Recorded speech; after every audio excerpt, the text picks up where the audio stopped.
Hey, what's up, guys? It's Marshall from Natural One here, and today on the Tilted Roll podcast, we are going to be discussing the latest updates to. If we get to it, we'll talk about Blood Hunter. Otherwise, I mainly just want to focus on kind of my current thoughts about the D&D Beyond Encounter Builder. So I used to love using an old program. I'm going to see if I can actually pull it up here on my. I think I have the thing I used to use for Pathfinder. It was a long time ago, but I believe I still have it somewhere.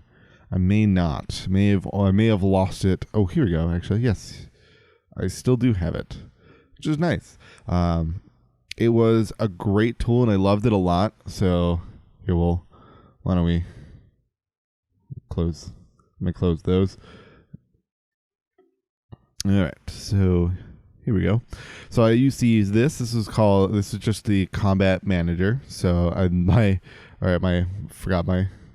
monitor isn't super perfect, but I don't know if this is still available or anywhere it might be.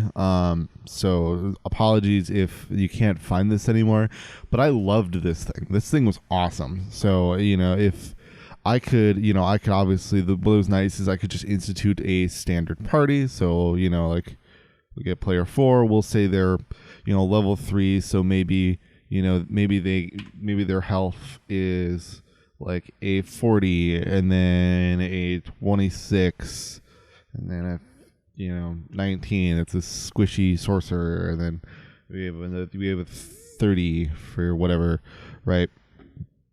I don't remember what the max was for. But then their mod, I believe this was 4 initiative. So, we'll say he's got a 2, so he maybe uses heavy armor. This one is, a rogue, so it's got a 5. We'll say a 2 or 1, why not? Who cares? And then maybe a 3. Okay, so we've got our players here, and then immediately what you could do, what I loved about this was you could add a custom monster if you wanted to, or it had a bunch of them just available here. And so this was set for Pathfinder, which I think, at least as far as I know, that was the case. This could be for 3.5 as far as I know. But it was used for those versions of it. So this is an old program I got a long time ago. But I loved this thing. It was super cool. You could add like a few goblins, and we'll put in a green hag, and you could get a total of the CR count, like how much this CR is going for. So right now, saying if these were all level 3, this would probably be a little tough for them. So maybe I back it down to level of CR 5. Maybe it's a little more easier to deal with now. And then all of them are set up into this initiative counter. Bam, roll initiative, and you're good to go. You can auto roll everybody's initiative if you want. You can manually input them, beforehand. So if we reset, let's say we're going to have them roll. So they, this one maybe rolls a 10, roll a 5. That's unfortunate. Maybe this one rolls, a 20, not 209, like 3, 4, whatever, and then 15. Why not? And bam, auto roll the rest of them. It's still okay. It looks like it still rolled them, which is unfortunate. But there's a lot of usefulness to this. And obviously, the downside that it doesn't seem to work is unfortunate. But I could also look up feats in this. I could get just regular monsters and figure out their stuff. Rules that I needed to figure out are on the fly. This thing was just like an all-in-one DM's tool, and I love it. And this is a big reason why I've been such a huge personal proponent of doing D&D Beyond for early level, for anybody that's kind of an early adopter, like new DM, because this is a great resource in order to be able to kind of get all your things and get all your ducks in a row and kind of double check anything that you may not remember, because I am not a rules person. I just am not. But sometimes you do. It is good to have the rules as a baseline for what you need to know and what you want your players to know. So that's kind of why I've at least been a decent proponent of D&D Beyond. It does have its faults, That's why I also recommend alternatives like Fantasy Ground and Roll20. They also are decent rules repositories if you would like to go to those. And they obviously, all of these things have their cost. And what was nice about Combat Manager was that it was free. Now, it's probably technically in a little bit of a gray spot in terms of, its probable existence. It probably is one of those things that maybe shouldn't exist. But as far as I know, it probably doesn't anymore, as far as I know. But I loved it as a tool. It was a great tool. It was one of my favorite things to use as a DM when I was getting started. And that's kind of why it is nice that you can get officially supported tools now. But the one thing that none of these have ever had is a true form, like encounter builder. But now there is one. And so I want to go over it quickly here on D&D Beyond. So we're going to kind of start here. So we're going to utilize we're going to do a test one, and I'm going to kind of go over my opinions when you go kind of going through all of the processes of building an encounter. So obviously the number one downside is obviously there is a price to entry in terms of using this. You have to own some of the monsters to be able to do it. So what we're going to do actually for our own sake of making it kind of fair in terms of our judgment is we're going to see how far you can get without spending a dime. So basic rules are free, so therefore you do get at least a good amount of options. So we're going to try to see how much we can push this as we go through. This is why I mentioned we may not talk about the Blood Hunter because this may take up the entire episode, but we're going to see. If we don't, then we'll talk about it in another episode. We're a little late to that anyway, so I'm not really worried about it. But so we're just going to go, the reviewer. That's going to be our encounter name. You can't see it because of my webcam, but that is what we're going to call it, and I saved it without adding anything. All right, so the first thing we're going to talk about is, so right now, what's nice about it in its current state is you can kind of change many things to different levels. So if I wanted to, I can have... if I have a party of 4 level 4s, I can just do a quick and dirty 4 level 4 things. And we're going to talk about this method in a moment. So if anything, actually, here, why don't we do that? We're going to do 4 level 4s. Actually, we'll do 5 level 4s. We'll say we have a decent sized party here. So we have 5 characters, average party level 4. So now this encounter summary here is going to work for us, except it's a little cut off. So I'm going to see if I can fix this in a moment here. I'm going to do something quick. I think this worked in the past for other systems, but I am just going to call it I'm going to not worry about. I'm not worried about what's in my. Can you please reset for me? There we go. And we'll just do this. Beep. This way we can go a little lower. And we'll just get a little bigger. Oh, not. It's good. I'll let you know that the timing of this episode is really bad. I don't care. All right, fix it. Okay, there you go. So now our encounter summary here is going to be accurate, and we're going to be able to, we'll be able to get a decent adjustment. So this is why, and this is going to go into something compared to the encounter builder that I'm not a huge fan of. So like I mentioned, the encounter builder, you get a clear CR rating and the amount of experience. And you will get the amount of adjusted XP or total and adjusted XP, which is actually nice that they give you adjusted XP, which is really useful. But at the same time, not everybody may want to use that rule. So I would argue you should kind of, if you're going on XP if you're going to use the XP system, then you kind of, in a way, are just going to have to maybe play it by ear, because I'll talk about some distinct issues that 5e has as a CR system as a whole. But obviously what is nice is you do get you can kind of choose based on any which like monster type. So if we want to fight mainly aberrations, we can get a bunch here. Not many for that. There's not many that are kind of going to help us out. But we can definitely add a few like chuls, or maybe a chul and an otagu or otyug. I don't know the name. I cannot pronounce every creature in D&D, especially aberrations. They have such weird names. You know, like Beholder. What kind of name is that? Uh-oh. Don't want to get copyrighted. So and so you can go through a lot of them. So I've used this obviously for multiple things. Like, for example, if I wanted to do like an undead fight, but I don't want only undead, you know, so obviously, let's go with, where are you? There you are. So there's undead, but many times maybe they are going to be, you know, brought up upon by either an aberration or maybe some type of fiend, you know, a demon, something from the abyss. So there may be some ways of getting in and out, you know, and you can get different alignments if you're looking for a specific character or an environment. I keep getting that scroll down. You know, if you have any homebrew ones, you can use them here. You can just use official. There's a lot of cool things that you can utilize. So, and then the other thing I really like is that by just clicking on not the name, but on here, just right on this little bar here, you do get a full description and the full stat table of it, which is really nice to be able to just have all of this option available to you. We're obviously not going to put a Balor into this fight here, but maybe we will put, you know, let's put in this gas. So this is a very trivial, fighting one of these is a trivial encounter. Now, but maybe we'll add a ghost. So now we've kicked it up to hard immediately because we've added a CR4 creature. So now, while this is where I'm going to talk about this rating system and why I'm not a huge fan of it.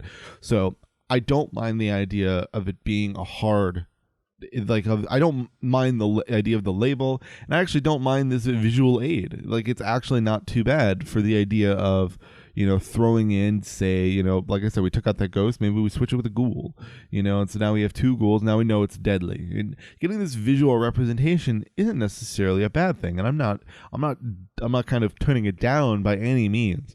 But one of the things that I don't like about it is that you are not getting necessarily a perfect readout of the challenge rating system that they've created. They add these CRs, but they've kind of made an arbitrary difficulty because it very much depends on your party structure and what your parties are. If this was a fight versus a party of entirely of rogues, then yeah, this probably would be a decently hard battle because they wouldn't have many tools in order to fight undead, especially a ghost, of which that they would do very little damage to. But if this was a party of clerics, this actually is probably an easy encounter.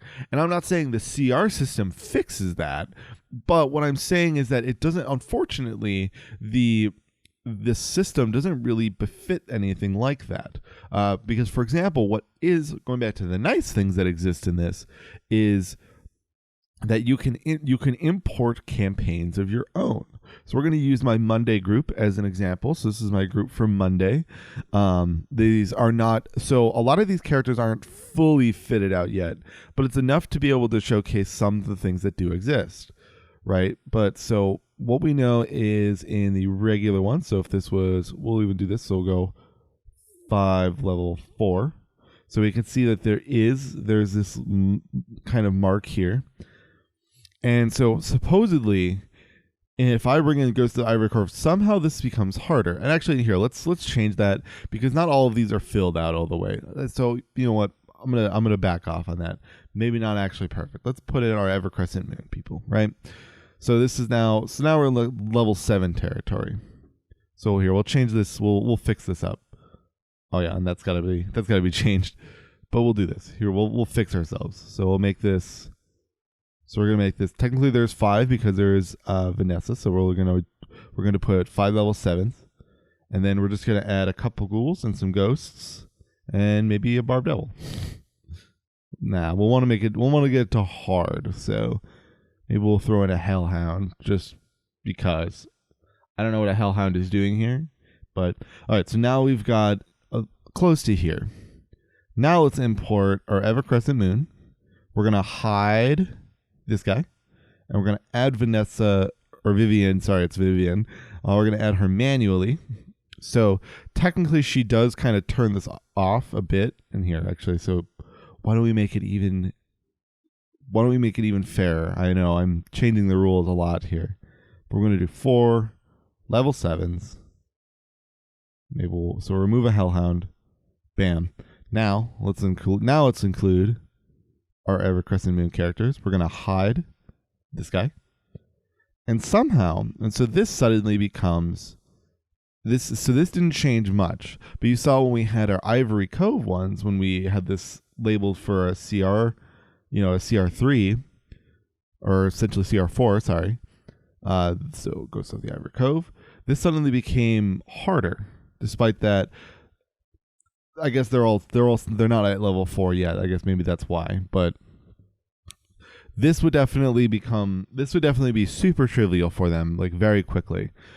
And so mainly what I noticed is that it would be useful if either one of two things would happen.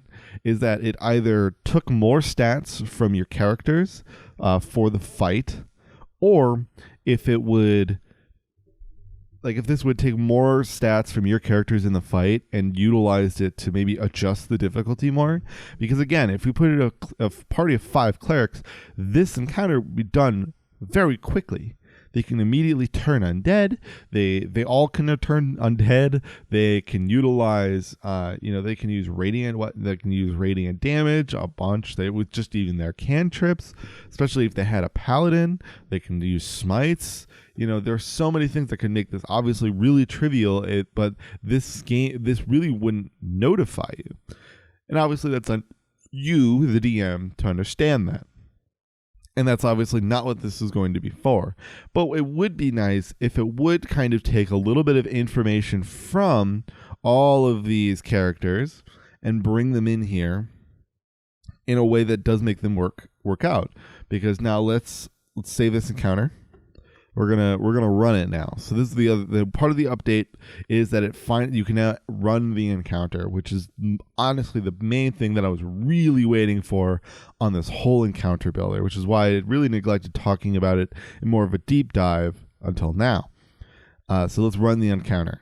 So we've got all of these characters. We've got this Feral here, Bolton, Machiavelli, Chunga. I put DM just because he is going to eventually add his character into this game. So I'm just noting that this is my version of it, and he can move on from there afterward. But so there's kind of two things. So I don't mind the fact that they kind of use this as a format to just kind of have your players roll their own initiative. It's something that I do like. You can manually enter monsters, but here's one of the things that then I don't like. We are going to, I don't know why autofill settings are on this stupid thing. But let's see, we're just going to add this guy. he's got a HP 17. Why not? Or not 187, 17. And he's got an armor class of 12. And he's got a speed of 30. And then we are going to put this initiative in it, and there's a reason for it. So what I don't like, so you're putting in their initiative So this is not an initiative bonus. This is their actual initiative. And so what I don't like is that I want this to be an initiative bonus. I want you, because what you can do, so we'll say his initiative is 3. Or let's say I want his initiative bonus to be 3. We'll say that. And so there's one of these guys. We're gonna add this thing. Boom. Blah, blah, blah. And I do find their default monster picture to be very comical. It's just a house cat. But you'll see now there's a 3 here. I'm not a huge fan of that. I really wish that this would actually be their initiative bonus, not their actual initiative roll. And I know that's something that potential, like, because if I really wanted them to be if they're going to come in later in a battle anyway, so if they're hidden, I'm going to put them in this fight anyway. And if they're going to be coming in later, they're not going to be put into initiative. They're going to put on the bottom of the initiative, because honestly, at least what I believe is that if you're adding anything to an encounter, they're not coming in at any specific time unless they are part of a specific creature type's turn. So if they're just joining the initiative, then they're coming in late. So they're coming in last. To me, that's just kind of the way it ends up being. And that's why that, like, inevitably, if you kept adding monsters, eventually all of your players would go one after another. and then all your monsters would go one after another because they're all joining in late anyway. But so then, yeah, so you can auto roll their initiative, but you can see now this is still a 3. It doesn't change. And I would like this to be able to re-roll if need be. I've had circumstances where I have needed to I wanted to re-roll this where I've hit it, and then when I think something is going to go down and then it doesn't, and I it's my personal belief where like I would like to be able to re-roll when need be. So because because if you go to just zeros here, at least it didn't work yesterday. It may change today. Okay, it did not do this yesterday. So okay, this helps. Yesterday, I think I don't know, something happened where this was not. I tried doing this. I tried putting them all to 0 and re-rolling their initiative, and it didn't. They all were 0 still. So I think there might have just been a weird bug. It might have just been a minute bug, but but it happened, and I just refreshed the page, but it was just annoying. But I'm glad that apparently that is not actually a problem, so that's good. But what it is, so that is at least the nice part. But the problem definitely does run into when you get into initiative here. So if you want, you can add your health here. Oh yeah, we didn't put anything in for them. That's fine. So one thing that I would like to see add in the future, but I think is really nice still. So say when something goes to 0, I would like to see them potentially be able to be removed. Currently, there's no way to take them anything out of initiative, and I kind of like to eventually get a clean initiative count here. But this is the part though where while this is in its alpha phase, so obviously everything I say is taken with a grain of salt at the moment because things will change. But I do really like the amount of detail that does get put into all of the options here. Now, obviously, our custom one is not clickable because it's not an actual creature. But again, this initiative bonus is something I do find annoying. I would like them to actually be able to let you input an initiative bonus so that you can actually roll your manual creature. Because I would love to put, what I did is I put an NPC, or I put a class based, so essentially it would be a player character level creature, but as an NPC and obviously as an enemy. Because there are many times where I'll have them fight like a wizard or somebody who's technically a paladin, because maybe they fight along them for a bit of time. A great example of that in our show, somewhat spoilers, is when they had to fight Commander Arrock. She was with them for an encounter, and then so I had to create an actual character sheet for her and everything.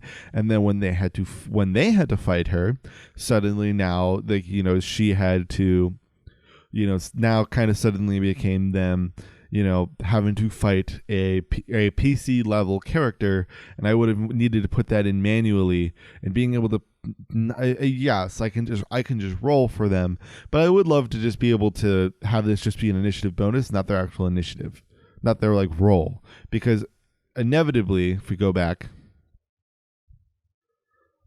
if I'm just going to throw in the initiative anyway, so whatever. Sure, he has a 22 initiative, why not? 20 speed, who cares? If I'm going to be throwing this in there, if I'm going to manually do an initiative, it's right here anyway. And one thing I do like is that if you do try to manually do an initiative, that it doesn't overwrite you. That's the one thing I do like about this. But I would like to see maybe an additional button or something that just would allow you to either that this would change into like reroll or a reroll button. That's something I would potentially like to see, but it is something that that is the positive side effect of this thing not letting you like reload your initiative, is that it doesn't mess with any manual ones you wanted to do. So you can just set these back to 0 and then just re-roll them if need to be. That is something that, at least now that I do know that it works, yesterday it didn't work, but now that I know it does work, it does help it out. It does give it definitely a bump in my book. So yes, but I do like the initiative counter. It does work really well being able to kind of move through everything, just kind of bump through all of the players. I would like to see the option of auto rolling for your players. That is something that some DMs do like to do. It's not one of my personal favorite things, but it is an option that I know DMs would like. And even sometimes players don't mind. Players sometimes don't mind just not really needing to think about initiative and just kind of being told, like, all right, you're up. I've seen it work. I've seen it. I've been in games where it's been done, and I have seen it work really well. And it's something that does sometimes, it's kind of similar, right? In a way, like, you don't always get to exactly choose. You don't get to choose how fast you react to a situation happening, right? So if you enter an initiative, so when you're entering into initiative, you're not always going to be the one who's going to immediately react. You may not. Sometimes maybe you're caught off guard. This kind of, now, while you rolling your own initiative still benefits that, what I like about when you, and as a DM, you auto-roll initiative, is you're almost kind of forcing your players to react when their characters are also reacting. It doesn't allow them to immediately plan when they're going to be able to react. What I also have liked is I have seen systems where, or at least what I found interesting, I haven't always liked it, but I found it interesting and it's sometimes been cool, is the realm of re-rolling, essentially auto re-rolling initiative at every round. So every round you do it a totally new initiative, and that's where I would like to see this re-roll thing come in too. So these are things that I would love to see added to help out. But I do really like the encounter builder. It is one of the things that obviously isn't perfect about it is the amount of sourcing that has to be done in the CR system itself is perfect, but it's the problem, I guess, really comes down to that it's not the encounter builder's fault. It's more that the CR system is a little finicky when you're especially doing campaigns with rolled stats and a homebrew, and this can't account for homebrew, right? But this should, if you can import campaigns from your, with players, I would like to see potentially more influence from their stats. And I know that's obviously plenty of things that they would have to do work on and they would have to put their own stuff into and a lot of that.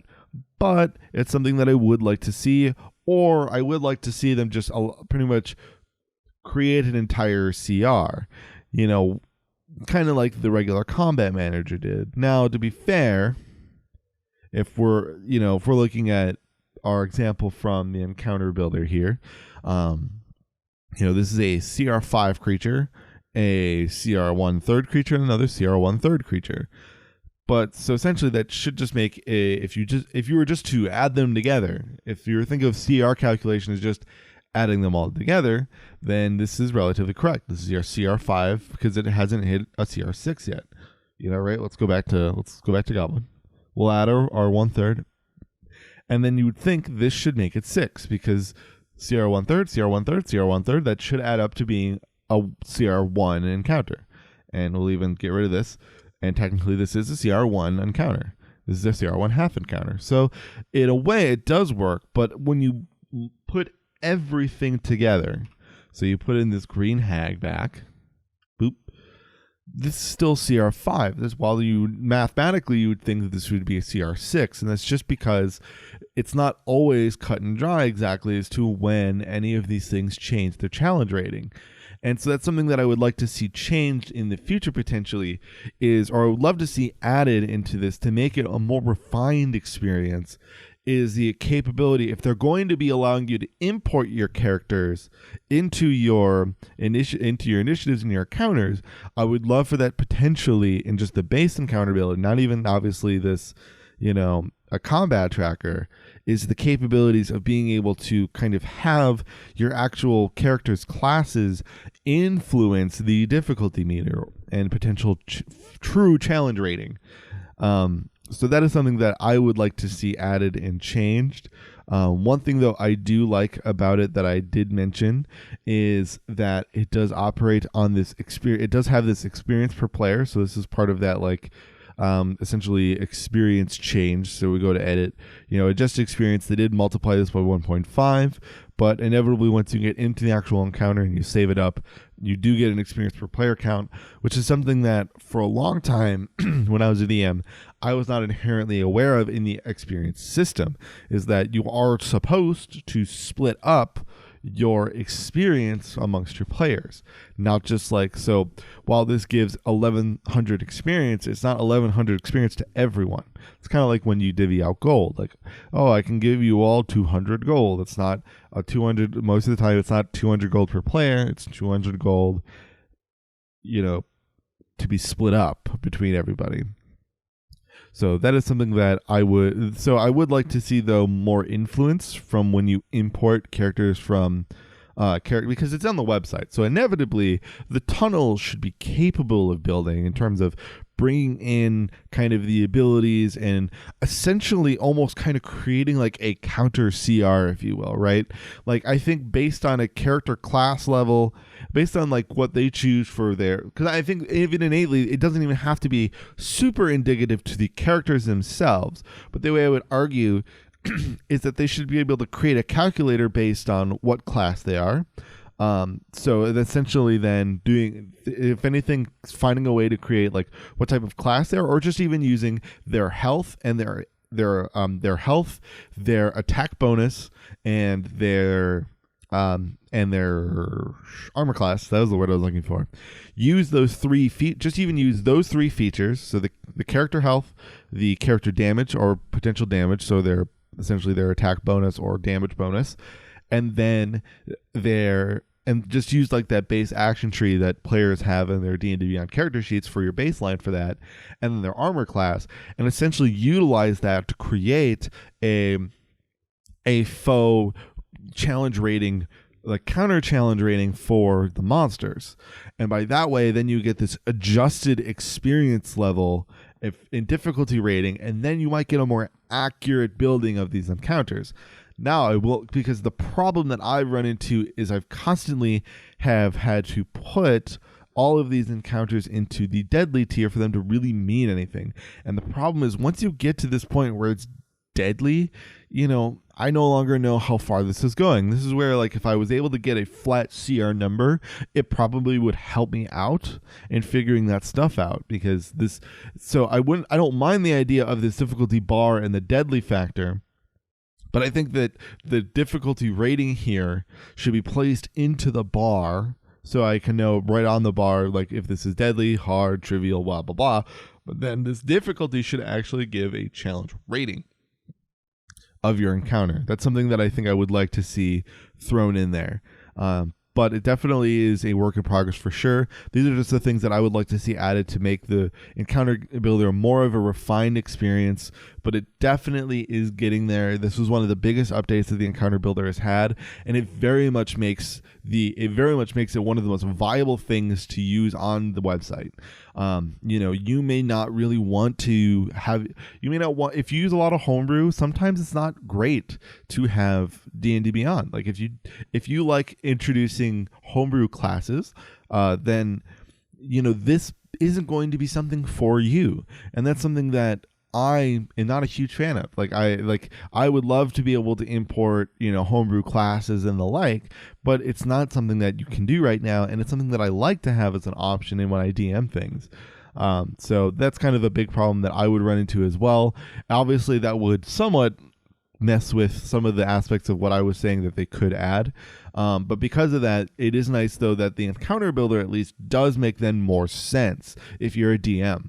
So if you're constantly a DM, or you're kind of sharing an account with people that then one of the things I would recommend is just, loading up on, essentially DM material with the website, and then just managing, just doing the standard, 5 characters of level 3 or 4 or whatever.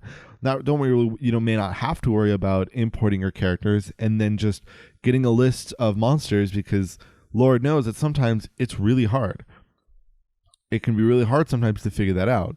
One thing I would also like to note as a potential thing that they could add is a random encounter builder.